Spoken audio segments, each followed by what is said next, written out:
Hi everyone, this is Anthony O'Flynn coming to you from Ubud in Bali. I've got some serious tropical vibes going on here today, and apologies if I'm squinting a little bit. I'm really good at squinting. If it was an Olympic sport, I wouldn't even have to train. So apologies for that. So the question, when will the shift happen? It's becoming something that's coming to the minds, prominent in the minds of many people at the moment, asking when exactly is this shift going to occur, this event? And really the actual question itself presupposes the idea that we collectively are ready for this event, for this shift. And the reality is the shift is occurring continuously, it's ongoing. But many people are expecting this to show up in the external world. Well, that won't happen until there's an inner shift, this shift within, and this shift externally will be reflected. And we need to have the perspective that we're running the marathon in this process. I know many people are weary, many people are feeling fatigued, their soul feels like they're a little bit burdened by this process, but if we can turn that around and bring this state of joy and celebration of this journey that we're undertaking into this process, then it will be much easier. And not only that, if we can create this mindset that we're actually running a marathon.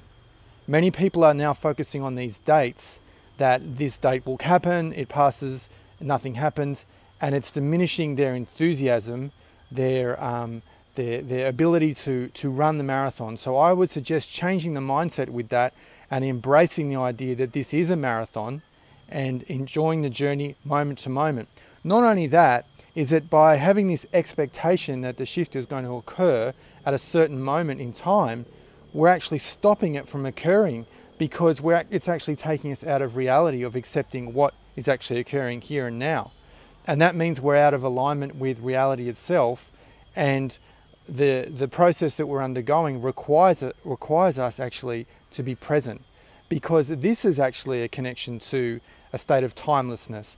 By being present, by being focused in the here and now, we're actually connecting with this fifth dimensional state of being actually in a state of no time or timelessness or past, present and future, a single one moment, a single duration, a single reality.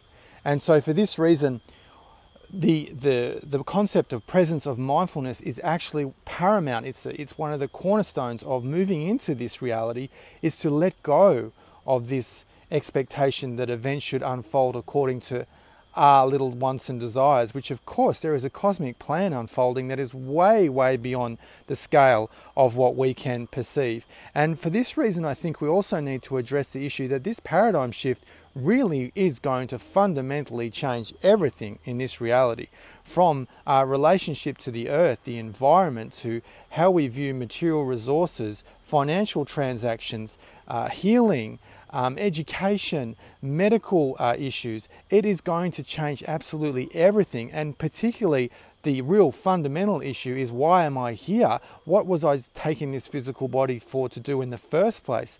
So for this reason, we need to slow down our expectations or minimize our expectations, because this process is colossal in nature, and I don't frankly have any understanding of how this is actually going to show up as it unfolds, as this reality will shift so dramatically that it is really impossible to perceive or predict of what's really going to occur as things are shaping up day by day in this moment.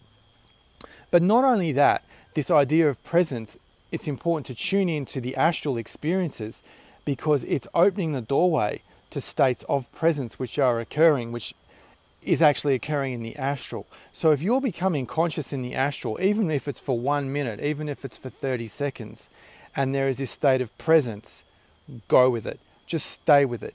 Now, I've documented this more concretely. I've given more details of this in a presentation I made at Paradigm Shift Summit last year. I'll be uploading that soon to the channel, and you can view it and see in more details what I'm talking about. But what's important to understand is that this process of stillness, it's not just stillness. That's part of it, that's the beginning. But this freezing of the mind, the mind is completely frozen. There is a dramatic expansion in the astral when this occurs. And it is the doorway to something much more profound, much more elevated, much more exalted. So I'm not talking about remembering your dreams now, I'm actually talking about becoming conscious in the astral world, which is a huge thing, but it can become gradual. So if it's just happening to you in little pieces, you become more self-aware, more conscious in this sleep in the astral world, this is a huge breakthrough. So stay with that, enjoy the expansion, enjoy this connection to this void, as I call it. That's the best term I've been able to come up with now. But more importantly, a better question to ask than when will the shift occur is our relationship to why this shift's occurring.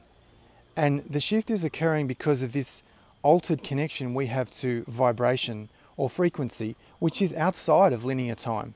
Linear time is moving, it's progressing, it is moving forwards as we experience it.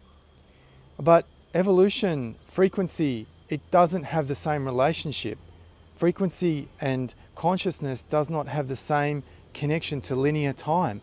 Think about people you know who have been doing the same thing, making the same mistakes their whole life, one after the other, staying in inner states of conflict, of judgment, of criticism, all these kind of lower ways of being. They don't change. Other people, they see they make a mistake, they have this self-awareness, they correct it. They move on, they shift, they become aligned with their best version of themselves, their highest truth, and move forward. So the idea that this process is taking time, like will it occur in 1 month, will it occur in 2 months, will it occur in 3 months? A better question is, how can I create this inner shift? How can I become more compassionate? How can I become more loving? How can I heal more? How can I integrate my shadow? How can I be of service to others?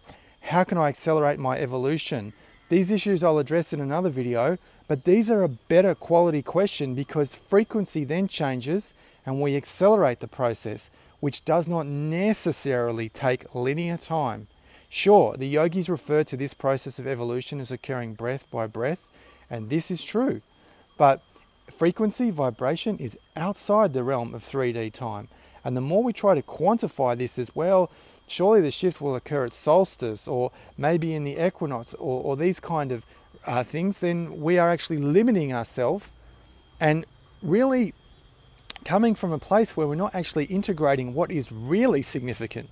So our own frequency, our own energetic signature, our own vibration is paramount for this process because everybody's expecting this external shift to occur, but it must happen within first, this internal shift, because then the outer world will reflect this inner shift. And this is extremely significant to understand. If we are to go through a journey of making it to 100 units of love, for example, then we firstly need to get to 10. So this inner transformation is a process. And we may have leaps in this process. We are supported by the waves of energy that are coming in and the subtle reality to assist with this, but we still must run this race. We still must embody this journey and embody this frequency, embody this vibrational shift, which is becoming easier to connect with as we move into this deeper reality. So obviously when we have this expectation that it should occur, it's actually stopping us because we're coming out of reality. The heart is central to this process. We all know that already. But if we can find it within ourselves, find this inner strength, this inner courage to really go out there and transform our speech, transform how we connect with others, transform our self-worth, transform our self-love, and then radiate this outwards. This is where the real growth is. And why people are finding it so demanding now is because your own evolution happens when you get out of your comfort zone. When you get out of your comfort zone, when you go beyond your limitations, then that's where the growth occurs, that's where the shift occurs. If we just stay in this lava state where we have this expectation that, oh, the universe will just sort of support me with this wave, then we're not challenging ourselves. We're not challenging our soul, we're not challenging our potential. We need to have this mature attitude where we step forward into growth, we get out of a comfort zone, we go beyond our limitations, and it's exciting because that's where peace is, that's where contentment is, that's where fulfillment is, that's where all the beautiful things that we're actually longing for the shift to actually occur. So for this reason, it's really exciting to see that we are now moving into this phase in the awakening community where there is this now more sort of mature realization that it's an inner shift. And that's why we should support each other. People who aren't awakening, be patient with them. Everyone has their own time, their own way of evolving, their own lessons they need to learn. Support people who you feel are on this journey. This whole thing is a planetary wide shift. It is a team effort. Sure, we must take individual responsibility, but the shift itself is it's a team effort. It's the whole idea of being human. And this is this collective shift. And what unites us is this presence, this pure consciousness, this pure awareness, which we all have access to, this mindfulness. Do what you need to do to transform, whether it's practicing mindfulness or Tai Chi or yoga or Vipassana. Change your diet, change things with self-awareness, tantric yoga, meditation, lifestyle changes. It really comes down to individual responsibility, but be there, be of service to other people and support each other through this shift, because this is precisely the part of the shift is coming together in this one consciousness, this unity consciousness that is reflected in the crown chakra, in Sahasrara as it's called in yoga, this non-dual state. And as far as the whole process goes, I think we just really need to hold the vision, trust the process. And if you're watching this, you are the shift.